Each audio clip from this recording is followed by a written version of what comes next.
আসসালামু আলাইকুম। জি, আমি আরেকটা সাবজেক্টের জন্য আপনাদেরকে বেস্ট মনে করি আপনাদের জন্য, সেটা হলো আইটি রিলেটেড সাইবার সিকিউরিটি। আপনি জানেন বাংলাদেশ ব্যাংক এই অল্প কয়েকদিন আগে বাংলাদেশ ব্যাংকে একটা হ্যাক হয়েছে, এরকম আমরা শুনেছি, এবং সেটা মাল্টি বিলিয়ন।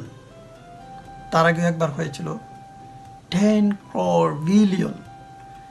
এরকম বাংলাদেশের অসংখ্য প্রতিষ্ঠান হচ্ছে, এগুলো গোপন রাখা হয়, কিছু পাবলিশ হয়, কিছু পাবলিশড হয় না। তার মানে বা সিকিউরিটির দিক থেকে আমরা একটা কান্ট্রিতে শুধু কান্ট্রির ভৌগোলিক নিরাপত্তা দিয়ে থাকে আর্মি, ভৌগোলিক নিরাপত্তার বাইরে যে আরও সিকিউরিটি দরকার আছে সেটা কীভাবে দেবেন আপনি? আকাশ প্রতিরক্ষার জন্য বিমান বাহিনী রয়েছে, ভৌগোলিক নিরাপত্তার জন্য আর্মি রয়েছে।